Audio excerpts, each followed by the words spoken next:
عام طور پہ فقہی اعتبار سے لوگوں کا یہ کہنا ہوتا ہے کہ گھروں کے اندر بیٹیوں کی شادی کے لیے کچھ جو ہے نا سونا چاندی اکٹھا کر کے رکھ رکھا ہے، اسی طرح کچھ کیش رکھا ہوا ہے 2 4 5 سال سے اس کو اکٹھا کر کے رکھ لیا۔ دیکھیں اچھی طرح، اور ذہن میں یہ ہوتا ہے ہم نے تو بیٹیوں کے لیے رکھ رکھا ہے، آپ نے بیٹیوں کے لیے رکھ رکھا ہے، ابھی بیٹیوں کے حوالے نہیں کیا انہیں، پہلی بات بیٹیوں کو نہیں دیا، آپ کے پاس رکھا ہے، جتنے سال سے رکھا ہے، 1 سال اگر پورا اس کے اوپر ہو جاتا ہے، 1 سال پورا گزر جاتا ہے، سونا ہے، چاندی ہے، رقم ہے، جو بھی بیٹیوں کے لیے آپ نے رکھ رکھی ہے، اس پر سال گزر گیا، اگر وہ اتنا ہے آپ کے پاس میں جو جمع ہوا ہے، میں صرف کہہ رہا ہوں سونا چاندی اور رقم،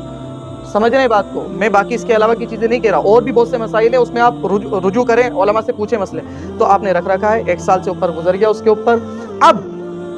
وہ 52.5 تولہ چاندی سے زیادہ قیمت اس کی بن رہی ہے، ٹوٹل کیلکولیشن کرتے ہیں تو اگر ہم، یعنی اگر 52.5 تولہ چاندی 1.5 لاکھ سے اوپر کی آ رہی ہے، 2 لاکھ روپے کے قریب کی آ رہی ہے، تو جتنے کی 52.5 تولہ چاندی آتی ہے، 612 گرام چاندی تقریباً جتنے روپے کی اس دور کے اندر آ رہی ہے، اگر اتنی قیمت بن رہی ہے اس سارے مال کی جو اپنے بیٹی یا بیٹے کے لیے رکھ رکھا ہے، سونا چاندی اور کیش، سمجھ رہے ہیں، تو اس میں سے آپ کو 2.5% زکوٰۃ کا دینا یہ فرض ہے، فرض ہے، فرض ہے، سمجھ رہے ہیں۔ جس اللہ نے 5 لاکھ کا زیور اور 10 لاکھ کا کیش آپ کے یہاں جمع کروا دیا، کیا آپ اس اللہ کی محبت میں آپ پر یہ بنتا ہے کہ آپ اس کے حکم کو پورا کرتے ہوئے 2.5% نکالیں ہر حال کے اندر؟